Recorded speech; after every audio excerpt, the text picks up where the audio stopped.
It's great to be back. I'm here with the boy Chrissy B himself, Wapnin, Fam, and Ting. So Spurs and all that, what goes with it. We went to Europe on a European tour, but there was a little bit problem with the catering, the hospitality, and the electrics. So, what are your thoughts? What are your thoughts? I mean, do you have any thoughts? How is this working for you? It was one of the most perplexing decisions ever, where you go into a place, Galatasaray, that, along with Fenerbahce, are notoriously hostile. Yep. They aren't the greatest of footballing leagues. Anybody who goes to Turkey is either going for teeth, hair, sunshine, or retirement. Yet we put out such a strange side. So we had Archie Gray, a £40 million central midfielder, playing left back. Yet we had our reserve left back, Ben Davis, playing left centre back. We had a goalkeeper who should have retired by now, attempting to play the position of the goalkeeper. Retired from life, not just the game.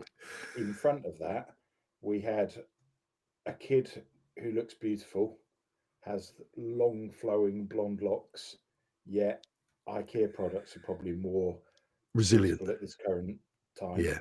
Alongside James Maddison, who's fallen off a cliff over the last 10 games.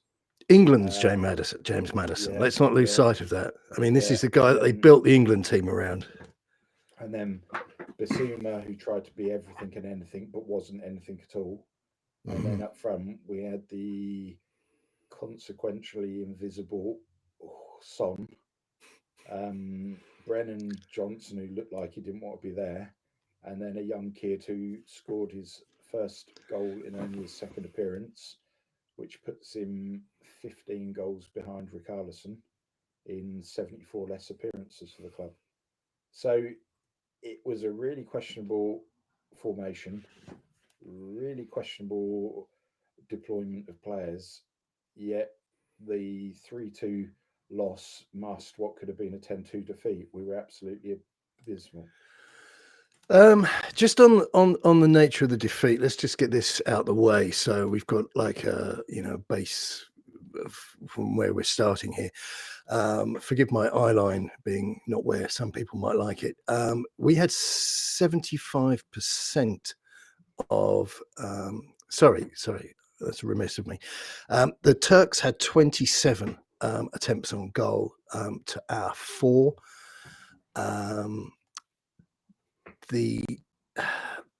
I mean, look, it was a landslide in favour of the hosts. Expected goals is the number that you want. Our expected goal was 2, which is very good when you actually deliver what you've suggested you might. And theirs was 4.6. It's difficult. It's difficult to retain complete objectivity when you're talking about games like last night, because quite straightforwardly we had injuries, and injuries always impact teams. And I can't think of a nicer word, a less emotional word, but what terrifies me about the football that we played is that we have been fed endlessly. And I'm going to come on to something else actually later, which is definitely not going to be one for the incels at all. And that's the way that football is being reported, and the way, not just how this little nitwit feels about it, but how traffic has gone since the Google Core update in September. And I think we might be nearing the end of an era. And I'll back that up. But as far as Spurs are concerned, changing a lot of the personnel is something that has never sat well with us. It's something that Spurs have never been, well, it's okay, we just kind of muddle through. And we were completely disjointed, completely awkward. I think the move that summed it up for me was James Maddison tackling himself and the ball going out of play at one point near the byline on the left wing. And it was at that point that my kind of focus as a fan went from the game that was on the TV up on the wall there to just about anything else in the office. And I wasn't drinking, I had some food. I was just milling about really, but my actual involvement with the game began to wane because I was struggling because I'm a sentient human being with a relatively high IQ. I was struggling to maintain my focus. I mean, it's like watching Peppa Pig. Okay. The reason that Peppa Pig works so well is because it works for the mind of a minor. But if you get an adult to watch an episode of Peppa Pig, can you tell us what happened? Yeah, I think the dad came in and was shouting at a curtain. That's kind of the reaction you're going to get. Whereas the kid will tell you, oh, it's so funny because, and they've got a very intimate and close knowledge of what happened on that show. And that's where I was watching Spurs. It was like watching Peppa Pig. And so, yeah, there was shouting at curtains. There was a door slamming. I think somebody fell about laughing. And then Ange wheeled out and said, it's who we are, mate. That team didn't show any scrap, not a whisper of having any mindset going on within Hotspur way. So we've been fed, and that's where I was when I distracted myself with all these journalists who are currently journalists telling us that, you know, oh yeah, he's revolutionized the way the kids are playing, blah, blah. And I've never been a fan of this because it has never stood up to any scrutiny whatsoever. And none of these kids come through. If you accept that Harry Kane was a freak of nature and very much self-motivated, rather than the club having actually ever got anything right, and the more typical yardstick is Harry Winks, I think you get closer to the truth. And then we saw the kids last night when they were under the gun. And the thing we need to remember, and this is the end of this rather long reply, the thing we need to really remember here is this is the first team that we've played in a long time, both domestically and abroad, who the bookmakers didn't put down as seaside donkeys. They've been playing very well in their little tin pot league, and I'm allowed to say that because I don't think an awful lot of Turkish football in the 21st century, but they're the first team that we've been playing that didn't have a telephone number for a betting price. Everybody else we play is 7-1, 8-1, 9-1. You could get fives on the draw in some instances in some of our European games. And these guys were 2 points off us in the betting offices, and it showed. It should have been an air hockey score. So I think there's massive problems. I've been going on about that since forever with Ange. I don't buy it. And my situation, for anybody wondering, and I know there will be a few people because we get some really witty people leave comments on the thing, is that I'm allowed to have contravening thoughts to your own. I know a lot of you out there didn't rate Mourinho and couldn't wait for him to leave. I'm very vocal about that. Used to tell me every hour, and that's how I feel about Ange. I cannot invest in him. It's not my cup of tea. And something that shone through for me last night was you've got a responsibility to help these youngsters and to give them the minutes, but also take them out of the frying pan when the heat gets too intense. Yeah. And you could see last night, Lancashire, with the exception of the goal, his general play was abysmal. It was awful. It was awful. I went to kicking people. Yep. You knew at that point you should have hooked him off before the red card followed. That was inevitable. I went through his data. Please, people will be pleased to hear, and he's not at that level yet, and he shouldn't have been exposed to the degree that he was. Yes, it's great he took his goal, but unfortunately, this is again one of those really awkward, complicated things where he, you know, there are people watching this going, "I wish he wouldn't say these things. I can't understand him." But you've got to be able to hold two thoughts that oppose each other in your head at the same time. And if you can't manage that, then this channel is not for you. Some things are a little bit more nuanced than go Bears, go Skyhawks, or whatever it might be. And the reality is, yes, he took his goal very well. It was a soft little goal, blah, blah, blah. But his general play was shocking.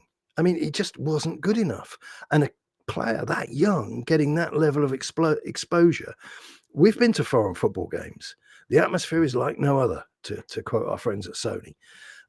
It really is different gravy. And Turkey is it's a kind of Muslim country, and then it kind of isn't. It's a little bitty in betweeny. risk of going down that sort of purgatory Spursy route, but it's a foreign place. It's not to be mistaken with going up to Sheffield or Glasgow. It's a very, very foreign place, and that's not for everybody. And I think a number of Angie's boys didn't really warm to that atmosphere at all. I mean, they had, which is against UEFA rules, they had a big Free Palestine thing up there behind their goal, or behind our goal, whatever it was. And that's not allowed, but that's one of the things when you're in Turkey. There are things there that are very different. And I think that really put the wind up everybody at Spurs. And you've got to feel, first and foremost, you've got to feel sorry for those hard-working fans who invested that money to get out of Turkey, as that's still not a cheap trip. And No. in the cost of living that we're experiencing, you've got that loyal fan base that follow this club week in, week out, but we just never show up, do we? And the murmurings and things coming out of the release of the Loris biography this week, yes, we can take it with a pinch of salt because a little bit of controversy helps book sales. But there's also things shining through that nobody can ignore, and it questions the whole purpose of Tottenham as a footballing entity. That we would rather invest 10 million against the players' wishes to bring in film crews for Amazon documentaries, Yeah. or 4 days before a cup final. Our mentality is so poor and so weak that we deliver free wristwatches to the first team squad, embezzled Champions League finalist. What serious sports club would do that? Why not wait until you've won that competition and then put Champions League winner? Because we never had any realistic expectation we would go win that game. That's always been my thing with Levy. I've been very fortunate in the past to have very good connections, as they say in the racehorsing circles, with Tottenham. I've never had anything nice to say about Daniel Levy based upon those connections and based upon gossip and hearsay, which was all right, which was all correct, and there'll be more coming out. I mean, to those that oppose my standpoint, it's only based upon information which has been rubber stamped by reality. And so it was interesting that Ange came out with the line, "Oh, well, mate, we just need to see sort of anecdotal evidence like this. We need a little bit of context." The context was we lost. It was a dreadful game. It was an uncharacteristically poor game, as the game was last night against Galatasaray, disjointed and befuddled in every respect. But you don't put on the back of a watch finalist. That might be technically the case. Legally, your solicitor might say to you, "Yeah, well, you're okay to put finalist on there." Or but this takes us back to that loser think, of which Daniel Levy is the shining light. And I've lost count of the times I've said this. The mentality, the culture of a business does not come from the boys in the loading bay. The mentality of a business, the culture of a business comes from the top, and it dribbles down, it drips down. And this guy is not a great communicator. And his default setting as a human being isn't wonderful. Brilliant at leveraging money, brilliant at making money, brilliant at organizing da. But boy, he should have had his wings clipped, and there should have been somebody at the club who was doing the soft stuff, the toweling down, keeping all the little prima donnas in line. The psychological impact to players like Harry Kane, for example. There you go. There's another thing that's happened. This isn't an invention. But Kane thinking to himself, "Dear God, I can't go through any more of this." And if you think that's not the case, if you think it was gentler and softer than that, then good luck with your imagination. I'm just describing to you things that have happened. And he knows his career spent. And that's the reality, because he's not bloody won anything. And he's gone to Germany, where he's still racking up endless match balls for scoring multiple hat tricks, where he's still being lauded for this, that, and the other. He's enjoying the game. He's not my age. He's not gnarly and in his 50s and feeling resentful about the world. He's still full of joy and hope in his heart. And he's got little kiddies bouncing on his knee, and he's being a dad. And he's doing a great job. He's doing a really great job. But as a footballer, unless literally something happens before the time we decide to hit the stop record button, he's been a failure. He's had a fantastic life, absolutely sensational. But Daniel Levy was one of the guys responsible for making sure he never hit the heights that he should have done. And he is not in the same breath as household name footballers like Lionel Messi, and anybody else you can think of. And that's the grim reality. He's got more money than he'll ever need. His grandchildren's grandchildren are going to go to the best schools in the world. They are going to have fabulous lives. But from a footballing perspective, there's a man out there who handed out a watch that said finalist. He may have scratched, not engraved, he may have scratched that into the back of the watch with a compass. It's an IWC watch. If you want to know how much they are, kids, the doors to walk through. That's a thing of beauty. It should be a thing of joy. It should be a sense of achievement when a man has one of those on his wrist. And Daniel Levy managed to absolutely take all the good out of it. And Hugo Lloris, I'm not positing the idea. I'm not suggesting it. I'm not making it up. Hugo Lloris told us he's never worn that watch. So there you go. I guess Charlie Kane wears that on a daily basis. I reckon Charlie Kane, probably just to be edgy, wears it around one of his ankles. So he says, I told you I'm on a tag. Yeah, just desperate. Absolutely. I mean, we're joking about a thing there that should be like a really big thing. If you think like our grandparents, they would have finished working wherever they worked, and then when they retired, they were given a watch, they were given a clock. It was a symbolic thing, thanking them for the time that they had given. And it didn't mean much. You couldn't pawn it and go out and have a party as such. But it was just a thing, a ceremonial thing, a passing of age, and just saying, listen, we really respect you for having been involved with us for so long. And Daniel Levy's handing these things out and making them pretty idiotic.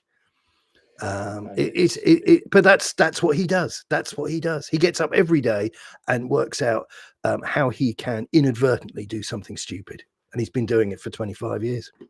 And dare I say, we've all labelled him something, but in hindsight, was Sol Campbell daft leaving Tottenham? No, absolutely not. And yes, you can sit back and say, well, I had a huge emotional investment in that player, which all of us did, if we're honest. Because if you're not going to be honest, there's no point in us talking. But let's I tell you what, let's make this easier, right? And instead of working out who isn't here, let's work out who is here. Who do you want to put in your room of people that think Daniel Levy is a great guy? You've got a big room. Think of the room as big as you want. The Albert Hall. Albert Hall, we've all been in there. There's lovely seats. Or you can swivel the seats so you can see the stage and everything's groovy. Who's going to fill the Albert Hall with the Daniel Levy fan club? Donna Marie Cullen, Scott Munn. Scott Munn, Graham Roberts, if he's straight, if he's sober. You know, there's people there that are grinding a living out of it. Probably not being paid the market rate. I mean, that's always been a thing as well. That's why Jimmy Greaves was never through the door before he became sadly physically disabled with his heart condition. And they've treated other legends along the way appallingly. I mean, anybody who looks at the legends that they have at Spurs and thinks, "Cool, they're really cool," that's a very narrow worldview you've got. Well, even Coit, who does the match day,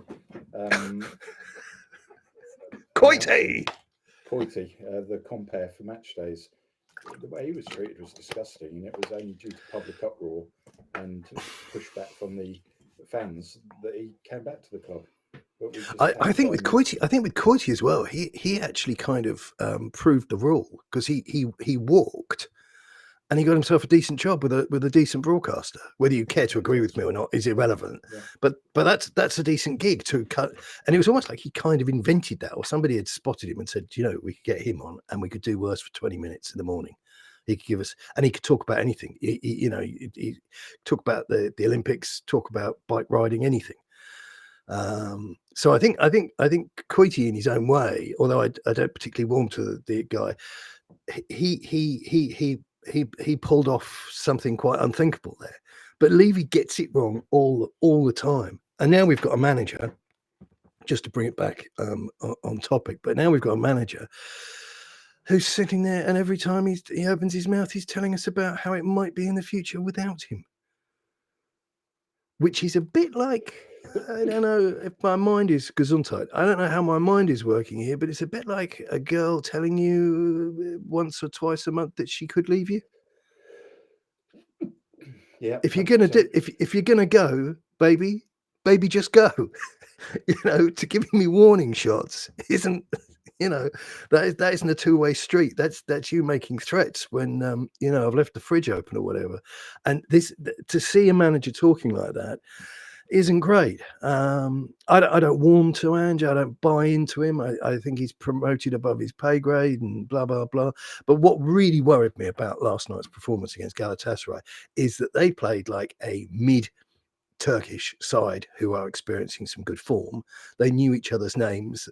They had a kind of setup that worked for them. And we looked like... Back was exceptional. What was his name? Yeah. I Can't remember. Sanchez Davinson or Davinson? Oh, that guy. Yeah. Sorry, when you said South American, that completely threw my mind. £42 million of anybody's money, wouldn't you agree? Yeah, absolutely. I mean, it was just Turkish football clubs do not buy great players from the Premier League. They tend to buy people whose stock is falling. That's the reality. And Sanchez had a decent game. He fitted in well with his team, who were doing okay. And I think Ange, I mean, he didn't want to talk about it. It wasn't the end. It wasn't a death knell. Nobody was going to pull the trigger on the back of this. But I know where we're going to go. We're going to play Ipswich, and that'll be rejoice. All is saved. And it's a very predictable situation that we're in. So a couple further things from last night's performance. Mm-hmm. Dragusin has not got the ability to be a ball-playing centre-half. Had a really poor game, and we'd been championing his performances after some of the recent league games.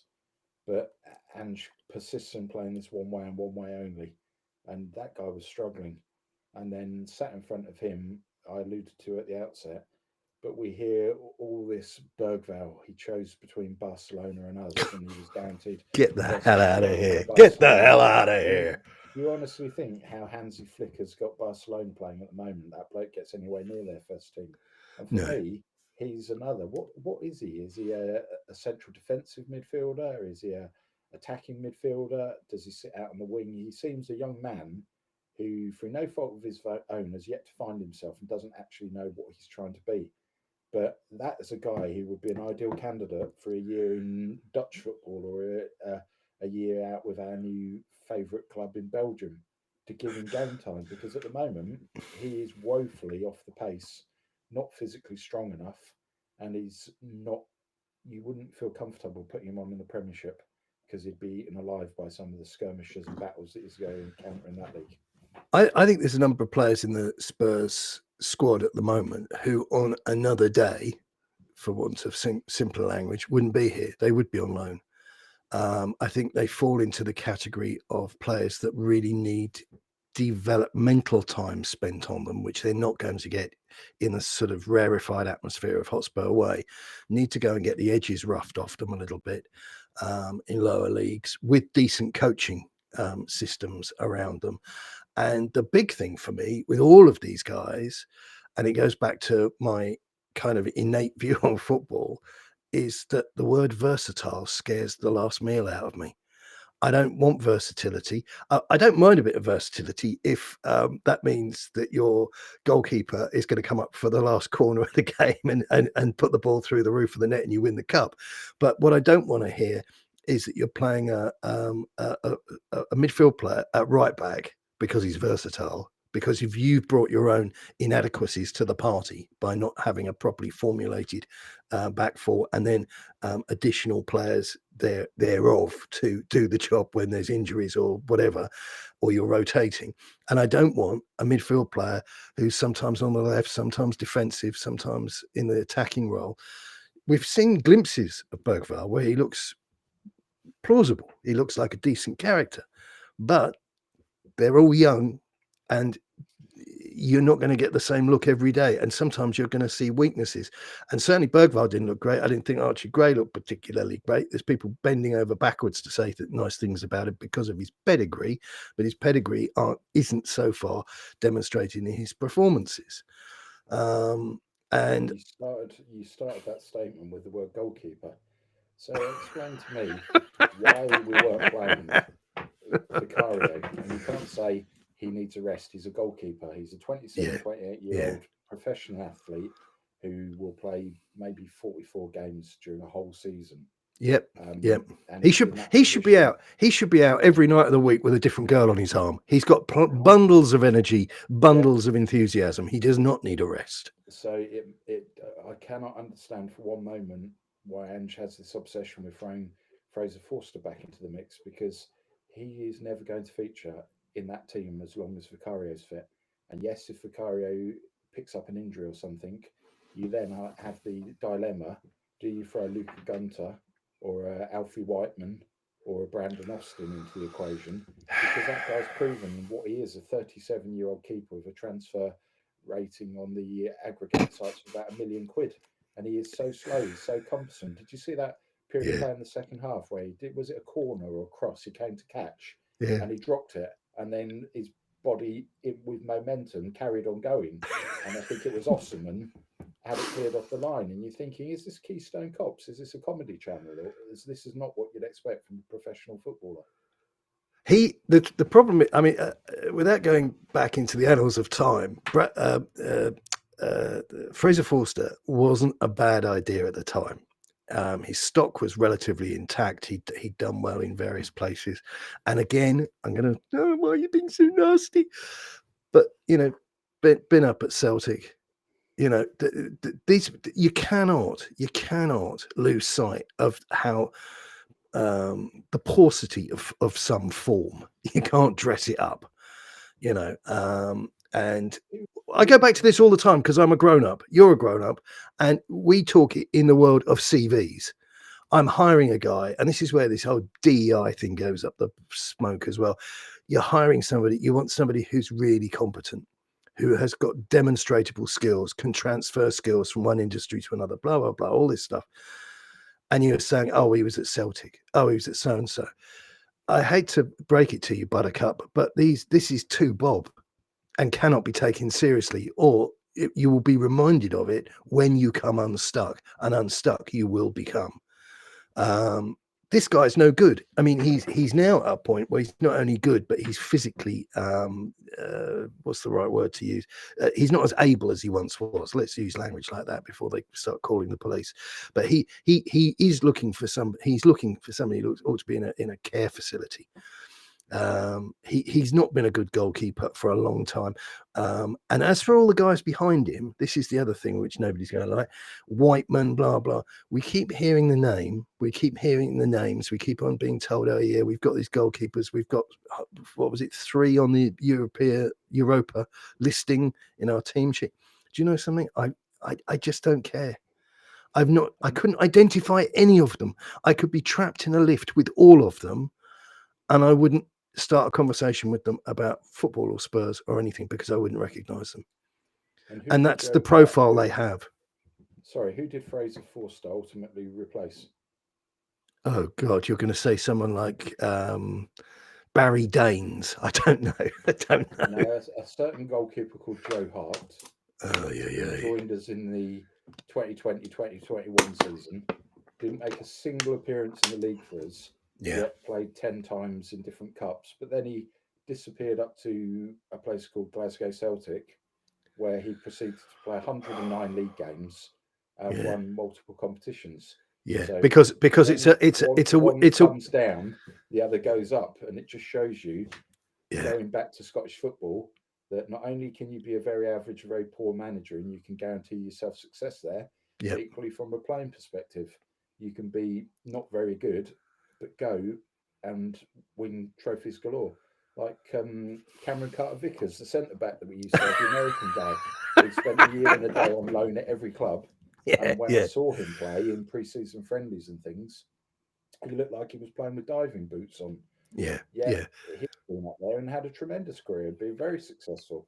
So again, people have to understand the quality and calibre of Scottish football is miles away from the Premiership. In fact, It's further than that. It's I would go as far to say that it's, and again, this is come back to the press, and I'm going to come on to this before we go, because that's going to have limited appeal, and I just love filling the air time with limited appeal content. That's what we're all about here.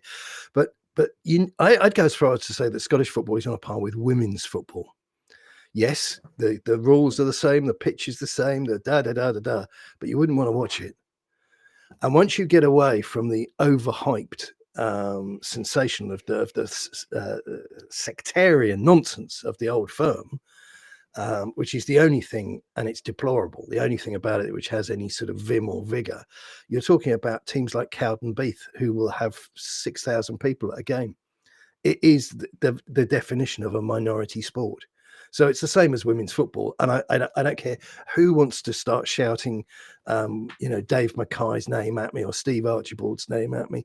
These are, you're shouting the names of people in black and white, and the reality is this, and this is where my angst, if you like, for Ange comes from, that these aren't credible referees. On a CV, you say to me, I've been head of so-and-so for my company for the last 8 years. And I said, well, that's pretty good. Who was the company? Jelly Tots. in fact, there's only one Jelly Tots, not even Roundtree. You've been working for Jelly Tots. What have you been doing for them that's a credible thing that makes you a go-getter in the modern world of a factory whose principal products are sugar and packaging? It just doesn't stack up. It doesn't stack up. So I've been a really successful manager in Scotland. Well, that's tremendous news. We've got a rosette somewhere.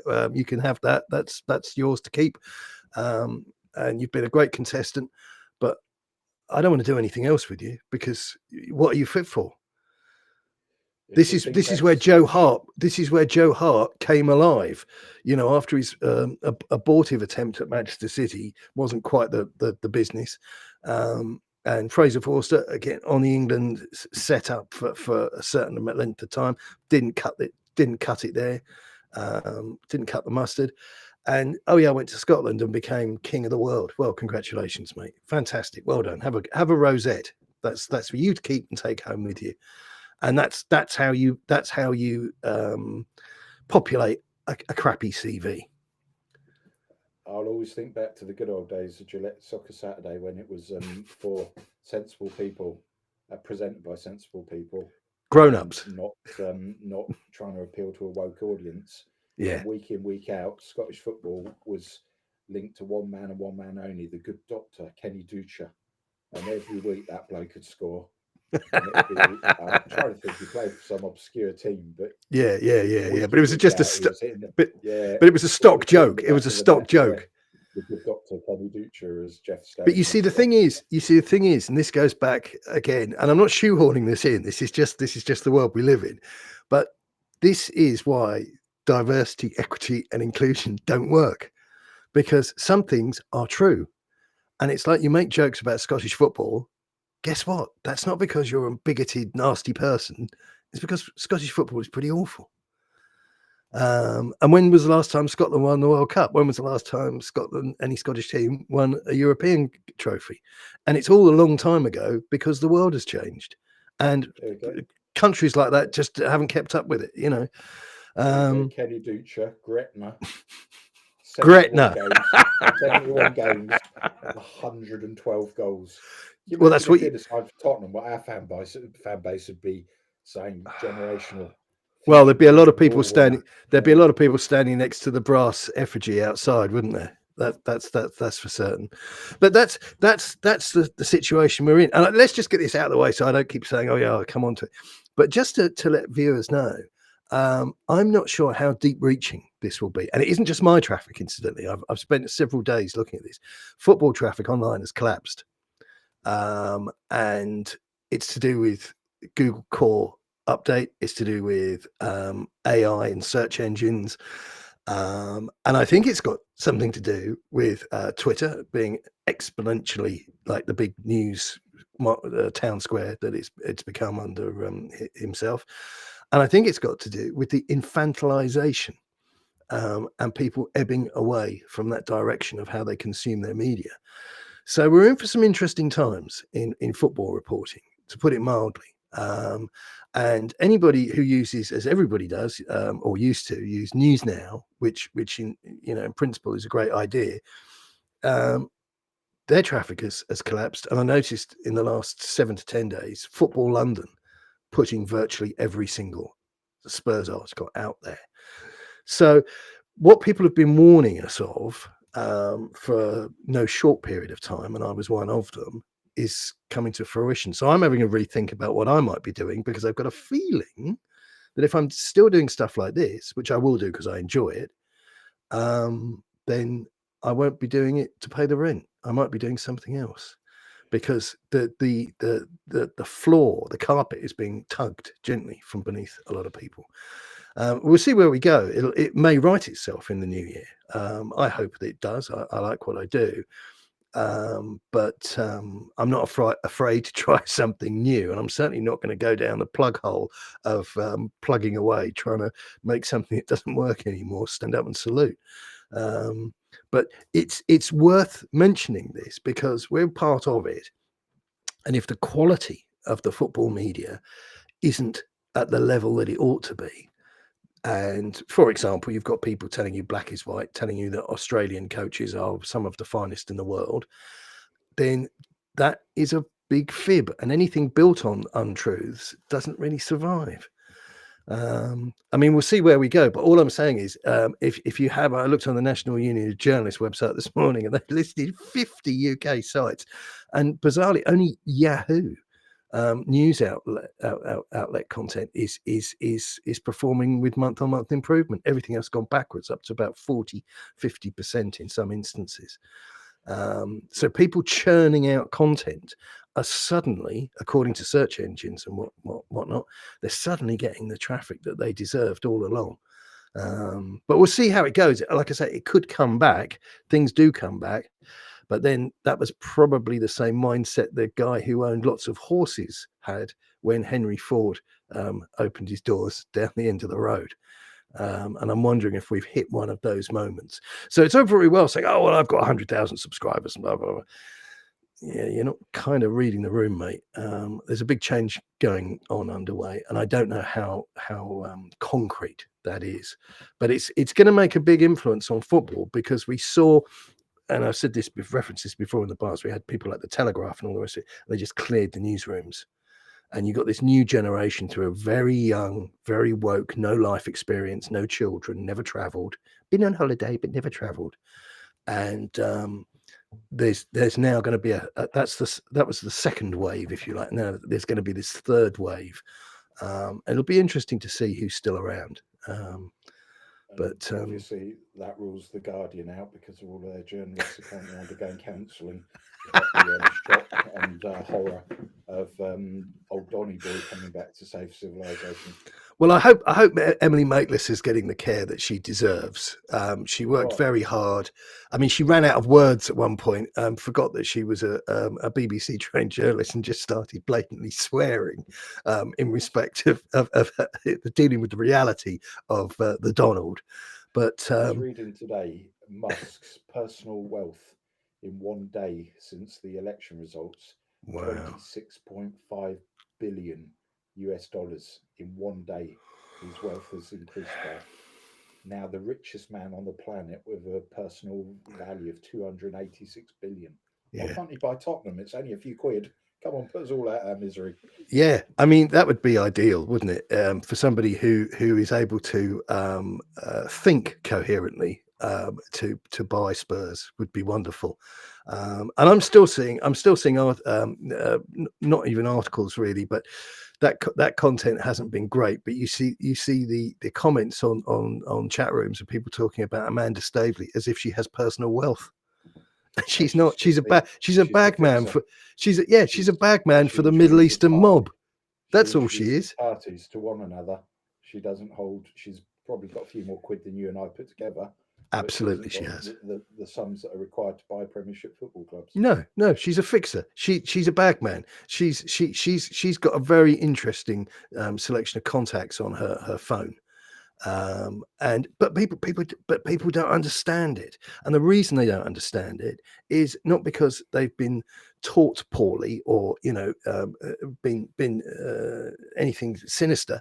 They've just been shared really bad content, which has been aimed at the lowest common denominators. And I've been on this shtick for a while because I fell into this by chance because I'm a Tottenham fan, and it soon became evident to me that everything was going down the pan.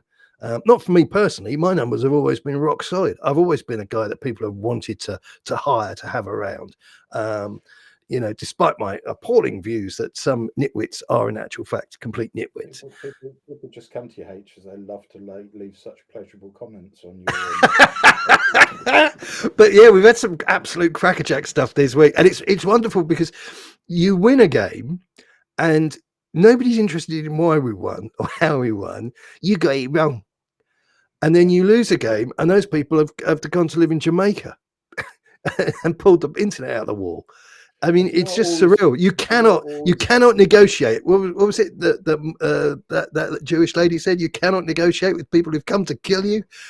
That's where we are. That's where we are. Golden Mile. But what makes me laugh is some of the comments of late where people have come on called us the most cynical, miserable, un-Tottenham supporting duo on the internet. But it's taken 58 minutes to arrive at that conclusion. They were quite prepared, despite all their hatred for us, to give us an hour of their life they're never going to get back. I'm like, well, that makes no sense whatsoever. Well, the thing is, you have to, at the risk of parroting our man Postecoglou, you have to have context. Does help in some instances. I mean, it doesn't help when you've got something stupid written on the back of a wristwatch.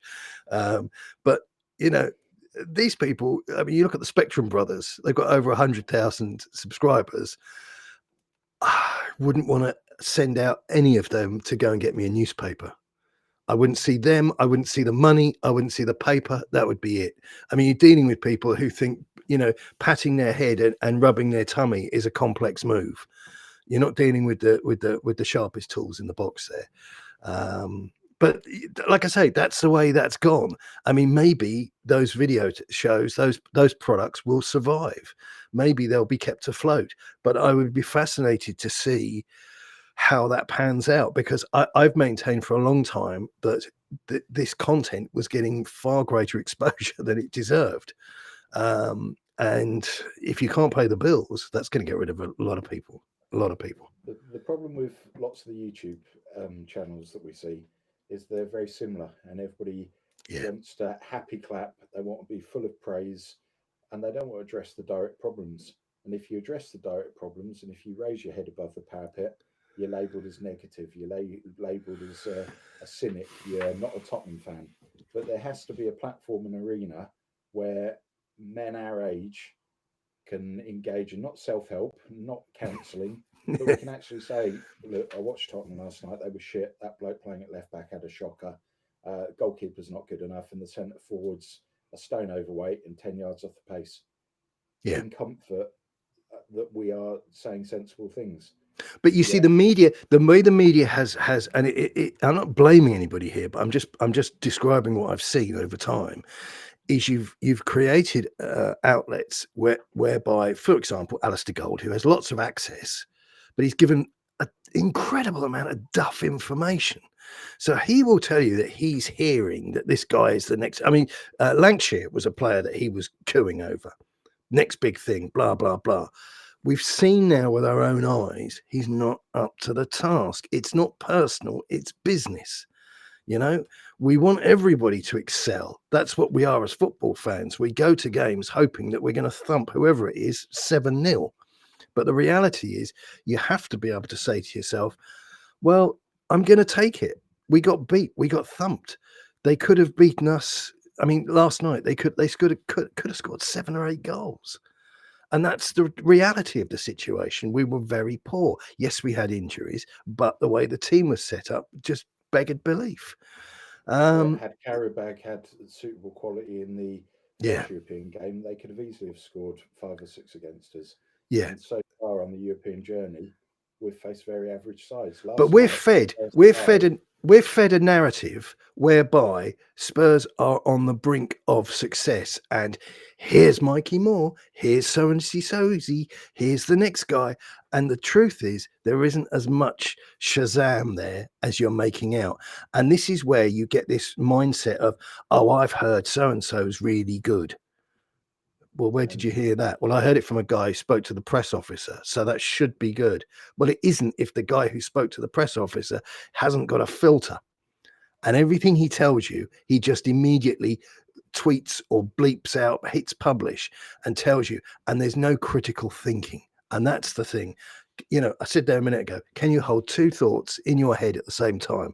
No, that's really difficult. Just tell me it's going to be wonderful. Tell me it'll be fantastic. And you know, and then I can be happy.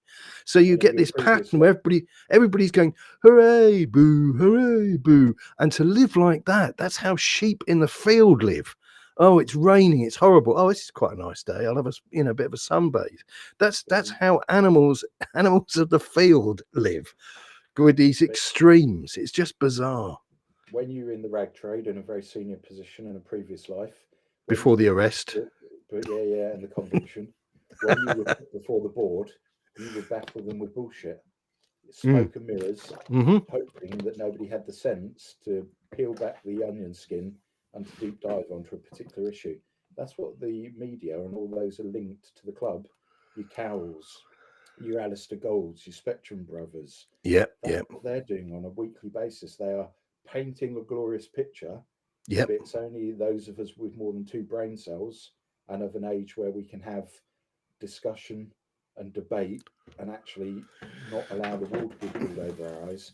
We take a step back and think, actually, let's ask some searching questions. When you ask those searching questions, you're the enemy, you're negative, you're a cynic, because you're asking things. Having been a Tottenham fan for all these years, I can count on one hand the success I've seen, and it's not going to change. What we need is a reset. We need realism, and we need to understand that whilst we continue with this fake narrative, while we continue putting 62,500 fans in the stadium who don't expect success, have lost sight of what a good player is, we will continue with it because it's the easiest path for us to take.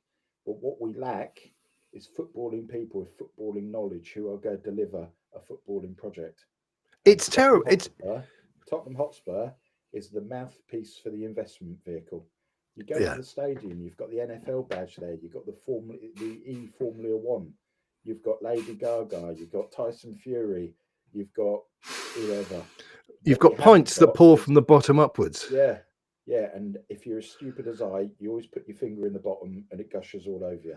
Well, that was the thing. I think we covered that on one of the things. I can't remember, but that was one of the ITK things, because somebody had said about having the sponsorship, because the deal with those magnetic little ring things on there is that you'd have a thing on it saying eat at Joe's on the thing. So while you were drinking, eat at Joe's, the sort of subliminal message. But Brits, being the fabulous nation that we are, the go-getters, the best nation in the world, stick my finger in it, and there was Spurs fans with wet feet. So they've actually shelved, whatever you want to put, mothballed the idea of putting any writing on there to discourage people from going, my finger in there. And that's what you're up against, because the weight of Tottenham Hotspur Football Club trading as Enfield Novelties, Fun Time Novelties Limited, the Daniel Levy experience is about the washer saying eat at Joe's, or order another beer, you dummy, or whatever, having some cerebral message on. But your average punter just wants to stick his finger in and go, oh, my finger's wet. And that's what you're up against.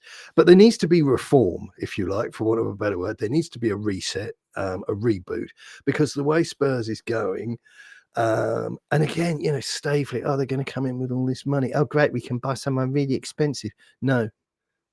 This is about, Spurs are now at a point which I think a lot of football fans don't even understand, because it's never suggested in any of the articles written about them. They're now an entity that your pension provider would assure you they've got stock in, because this is a nice, safe bet, never gets relegated, ticks over very well, makes very good returns, which aren't inextricably linked to what happens on the green stuff. So, what happens when you're not having a match day? Well, we'll have the hot chili peppers followed by, the Dagenham Girl Pipers, and then there's blah, blah, blah. And it's got all this other stuff going on, which is very clever, very, very, very innovative in some respects. And yeah, it's an investment vehicle. It's as straightforward as that.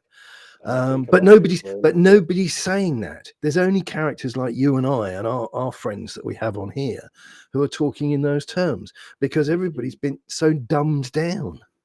And if you follow the financial markets, it's clear that the money from the Middle East is drying up. That money from Saudi Arabia and Dubai and the Arab states, a lot of those states are no longer making massive investments into football clubs. No. So, I mean, there's all sorts of stuff there. You can go around the bend, researching into this, but the fact that they're trying to get into solar energy because their oil is running out and all these other bits and pieces. But it'll be interesting to see where they are in, say, 20, 30 years' time. But what they won't be doing, what they absolutely will not be doing, is they will not be funding Spurs to go out and spend £200 million on a striker who will get you 30, 35 goals a season. They won't be doing that. You could, if you can find a bookie that will take your pocket money, then go and get involved with that, because that's not what they do. They're looking for something that's operating on a different level of funding, because Spurs are not a startup. Spurs are not a doer-upper. You're talking about a business which is arguably worth 3 billion, and Daniel wants 5. yeah. If you are struggling with that, then I feel sorry for you. I don't have any pity in my being, but I do feel sorry for you that you've gone down this path. But it's tough. It's tough. I don't know what the future holds. I mean, I think Ange, his job is safe. That's not really up for debate unless he plummets into the relegation zone, which I can't see happening, because there are so many teams in the Premier League that aren't actually very good. We'll beat Ipswich 3-1 on Sunday. Arsenal will probably lose at home to Chelsea. Then we're 1 point above Arsenal, and all of a sudden the momentum's being killed for that juggernaut that was a title contender, and all of a sudden people are, come the January window, if you get a couple of transfers and we could be competing for the title. That is the nonsense that you will hear if we beat Ipswich. 100%. And you look at Chelsea, who are absolutely formidable, scored 8 because they were playing rubbish. And Who that did they play last night? I can't remember. I think it was some triple letter word score from. It wasn't anybody you've heard of, I don't think. I can't remember. I saw the headline briefly. But that's what you do when you're up against a team. Like I said, we were playing teams who were 6, 7, 8-1, 5s for the draw, and Spurs are labouring 2 or 3 goals past them. And Angie's doing his multi-swap substitute thing on the 75th minute or whatever. The moment we played anybody who had anything about them, Galatasaray, the result was awful. The problem was last night we came up with a team with Victor Osimhen and Mario Icardi up front, with Drew Mertens behind them. So we had a triangle of 3 quality players. And once upon a time when he was at Napoli, he was rated maybe 80 million. But Osimhen could have had 5 last night. And he was up against Ben Davies and Dragusin. And you're thinking, we have not got the strength and depth to compete in the Premiership, let alone the Premiership, the Carabao Cup, the FA Cup, and Europe. And it's that systematic rotting that has meant that we've never had a continuity plan in place to build for the future. And we've had so many players that week in, week out will walk into that team because there's no pressure on them and they're not having to compete for their starting shirt. But no, there's no pressure. There's no pressure. There's no pressure at all. And you get scenarios in real time, as well as sort of anecdotal stuff of disasters past, where you've got characters like Vicario, who is definitely learning his trade, paying his dues at the top flight level, who's shouting at people. I haven't got it in for the guy. I want him to do well, blah, blah. But I don't think he's a particularly likable guy. And then I go again, because it's me and I'm mean-spirited, but you go back to him being interviewed by the journalist, by the presenter on Spurs Play, and the guy says, oh, your parents got a really nice welcome when they came to the ground the other day because you've really become a club legend. Yeah. You've won That nothing, throwaway- mate. That throwaway comment, legend. Yeah, It's, this a is monument legend. that needs to be earned, and it's hard to come by. We Yeah. don't just throw it at somebody who's not even played 60 games for the club yet. This is saying legend. With the same vacuous nature of it as putting finalist on the back of a luxury timepiece. You've actually devalued the watch. I mean, I know it's tedious to go down the route bit. IWC, a great watchmaker, right? Great, horologists of all time. They're up there. They're one of the watches of distinction. They're not a mass-produced watch quite yet, as some are. But you scratch finalist into the back of that thing, and you've devalued it. Nobody wants that. The guy that got presented with it doesn't wear it. Nobody. Another thing that pulls my chains about this, how easy we use titles nowadays. Prodigy, generational talent. No disrespect to the kid, and he is only 17. Yeah, we all have high hopes for Mikey Moore, but we've got fans already comparing him to Foden, already comparing him to Rice. Vinicius. I've seen. Rice. And you're thinking, he did all right for 40 minutes in one of our European games, but through no fault of his own, the last 2 times he played in the Premiership, he ended up getting hoiked off because he's 17. His body's not grown. No. He's still filling into his skeleton, and he's still in the gym. He's still having to make the transition from being a boy to a man. 100%. Let's give this kid time. Let's hope he goes on to be what we hope. But you pick up the social medias after a game, and you've got pictures of a gravy, and then you've got a Tottenham player as different gravy. It is so worrying. But you see, this is championing. Mum and dad know that they have access to a phone and they have access to social media. I read somewhere yesterday that Australia is about to become the first country in the world to ban social media use for kids under the age of 16. Yeah. I'm hoping that in the United Kingdom, under the David Lammy era, with the common sense approach he has to life, that we raise it to those above 25 to use social media, because it will save us from a hell of a lot of nonsense that we read on a daily basis. David Lammy, the people's choice. I mean, this is Tottenham, no less. MP for Tottenham, no less. Yeah, and I may say a fantastic ambassador for politics and this great United Kingdom. A tremendous orator. You can imagine Danny Boy's most pissed off, thinking, where is he looking for investment? The US. Lammy's single-handedly managed to piss off the incoming president, arguably one of the most powerful men on the planet. So what's that going to result in? Tariffs galore on UK products and UK services. Yeah. All of a sudden, those sitting at the money tables in the NFL or in Central America are going to be thinking, actually, no thanks. Well, that's the problem with socialism. I mean, eventually you run out of other people's money. Yeah, it's not. I mean, money. Yeah, that's what we're up against. I mean, but going back to Spurs, if we dare. But going back to Spurs, there needs to be a wholesale removal. And no, I'm not up for getting involved in any protest of any description, because the ship has sailed.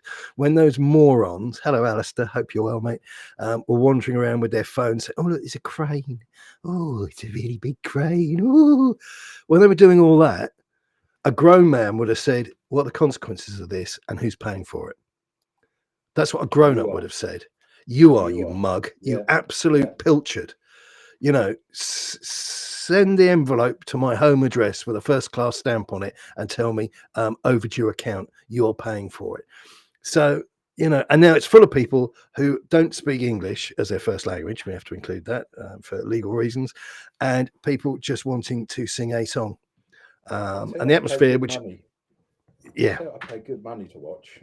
Could you imagine Daniel Levy on the Joe Rogan Experience? Be a short show. It'd be a really short show. No height joke intended. Yeah.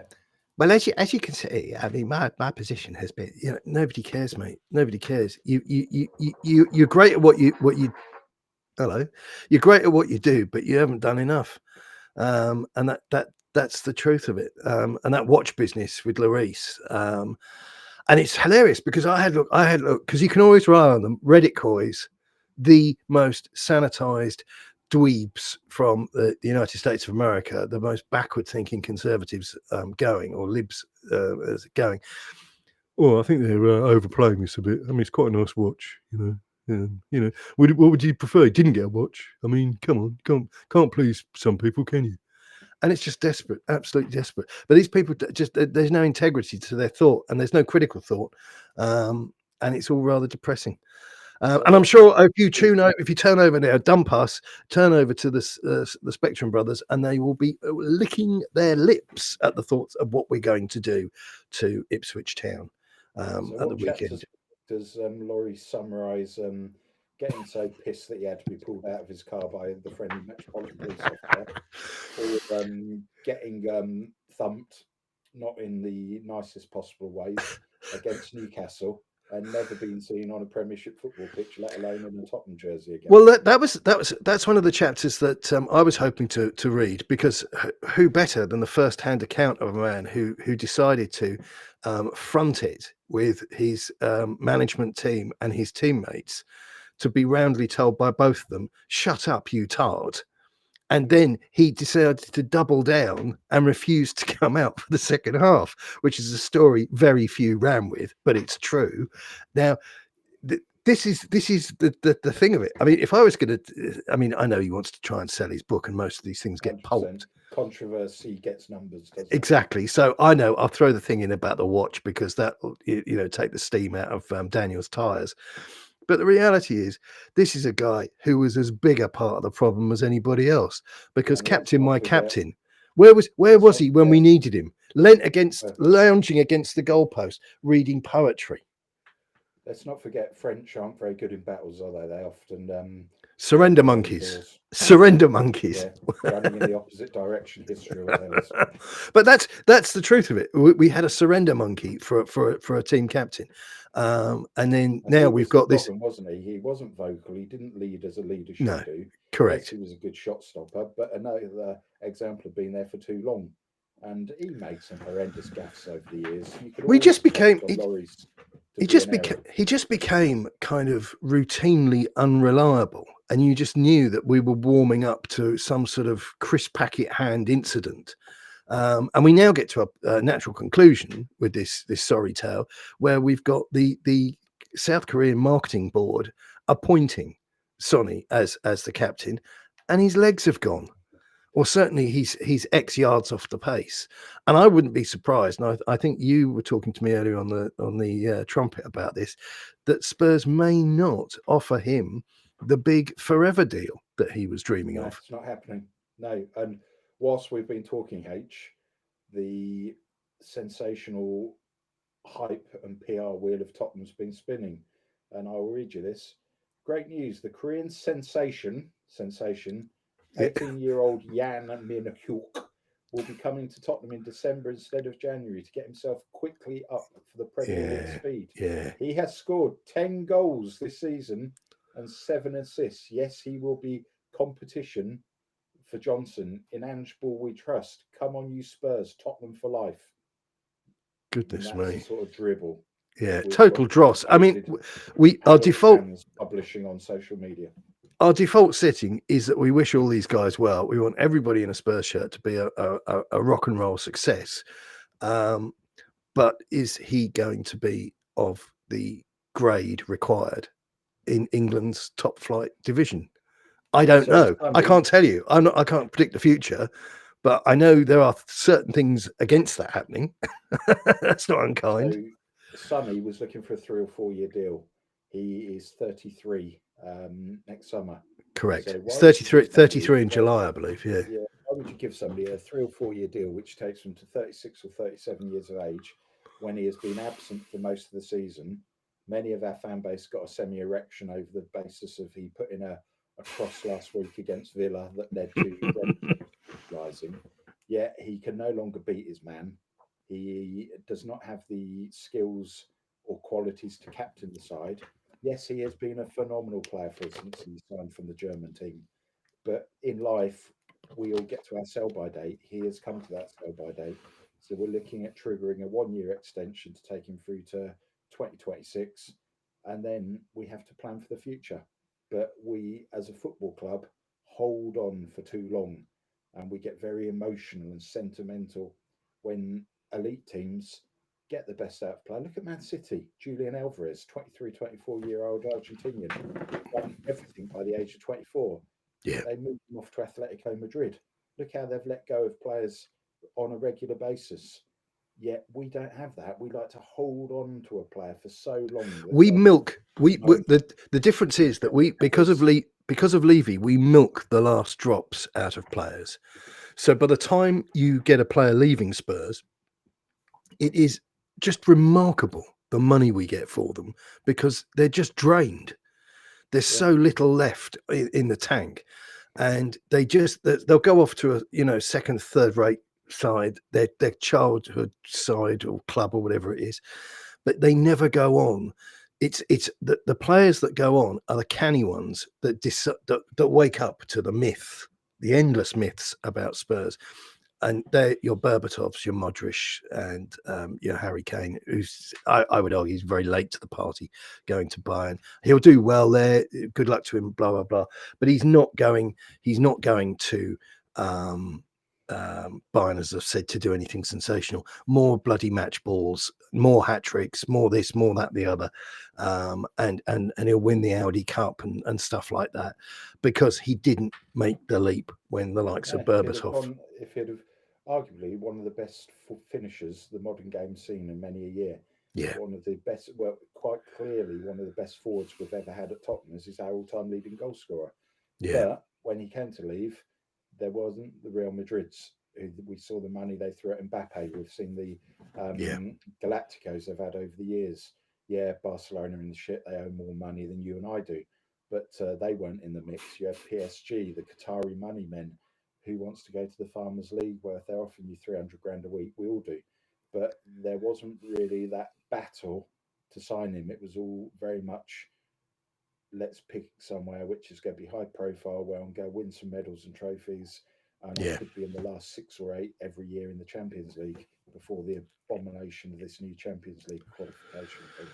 And Bayern Munich was a safe option for him. Less than 2 hours by flight by plane from London. They all speak fluent English over there. Yeah. And he's going to start week in, week out. You arrive at Real Madrid when you've got Endrick coming through, you've got Vinicius, you've got Mbappe, you've got other options. It becomes a little bit more of a struggle for a bloke who is 32 next year. Yeah, and don't forget as well, if you go to Real Madrid, that's not forever. No, they welcome you with open limbs, and after a while, they decide that you're not from around here anyway. Yeah, look what happened. How badly they treated Bale. That was extraordinary. Yeah, I mean, seen in a Spurs shirt, I'd take him back. Even now, I'd rather him up front than Richarlison. And that's without him playing football for years and spending most of his time on the golf course. He's arguably, to this day, a better footballer than Richarlison. Well, no, he's not. I wouldn't say he's arguably at all. I'd say head and shoulders a better footballer than Richarlison. Richarlison thinks he's a pigeon. Goodness me, he thinks he's a bloody pigeon. Should be at Waterloo. The way Madrid treated Gareth Bale was nothing short of disgraceful. I did a very sort of emotional thing. When Bale went to Madrid, I kind of didn't follow it and blah, blah. And then I saw he was getting all of this shtick and all of these heckles and what have you. And I saw what he'd won, because I'm not a Real Madrid fan. I'm not a Bale fan. I'm a Spurs fan. And I thought, wow. Now, you get fans say to us and those like us, oh, you're entitled. Oh, you've got smug views on things. Boy, those guys are something else. I mean, the idea that you would be growing up as a kid and think to yourself, well, I don't care about what they're going to do to me when they've had their fun. I really want to play for Real Madrid. I'd be really hesitant about joining Real Madrid because you see what they do on the way out the door to guys. And what they did to Bale wasn't very nice. So listen, we're healing the world here. We're healing the world here. So let's drag it back. We've been here over an hour, and I don't think we're going to get paid any more for doing that. How do you feel about Ipswich Town? I'll be singing my heart out in the stands on Sunday. I am wholeheartedly expecting a 4-1 victory. Yeah. If we lose to Ipswich, it'll be a great show next time we speak. But look, we've got too good of players. Our squad's too strong. They have struggled. And They've had some good moments, though. They have. The They've. lad Delap up front looks reasonable. Yeah. But you look, and largely they're trying to make a mixture of players that got them up from the Championship. So everything tells me we should be too good for them, and we should win comfortably. I think we're going to win by a 2-goal margin. That's where I'm going. So I'm quite upbeat about the prospect of playing Ipswich, but Spurs need to get their shape back and to, I don't even know what the right phrase is, but to try and work out what Ange ball is, because what we saw last night didn't resemble anything. It was just pretty awful. Pretty awful. There wasn't anything to be particularly cheerful about. And even that Lancashire goal, yeah, sure, took your goal well, but they were in total disarray when that ball went over the line. But we're not going to cross it off. It will still count on your career goals, but made an absolute fist of it elsewhere, as the sending off proved. But yeah, I just don't feel this manager at all, and I know that's very against how I normally react to things, because it's like, nobody cares about your feelings, we just want facts. And he's doing okay against Dross, but the moment we play, take out his away record, it's only the home victories that are keeping him in that job. Yeah, it's the home victories and wins against lesser teams are painting over massive cracks in the wall. The only thing's keeping if we point that out, we're bad dogs. We are bad dogs. The only thing's keeping him in that job is the home record, and he's the only guy the suit would fit. Boom, boom. Yeah. But it is what it is, mate. So, ladies and gentlemen, boys and girls, thank you very much. We hope you've enjoyed it. Remember, if you feel particularly angry, leave a post in the comment section, which really puts us in our place, because you can see from our reaction the hurt lingers. The hurt lingers with us forever. That's it for now. Good luck. Keep it Tottenham. Boom shakala. So what's happening with the what's it game? We're not recording and nobody can see this, can we? No. It's off. I'm probably going to be up your neck of the woods a day before. I'm probably going to be able to expense travel back for us both on the choo-choo train. Oh, okay, cool. So you can stay at mine that night, so you don't have to worry about any accommodation costs, and then I can drop you at Bedford train station the next day to get you back. Brilliant. I'm actually going to see somebody in London the following day, so that's. Huh? Is she a brass? No, she's a beautiful young lady. But yeah, so yeah, okay, brilliant. Yeah, that's fantastic. Let me finalize travel plans. Yeah, because if you weren't, which is tremendous, you are, and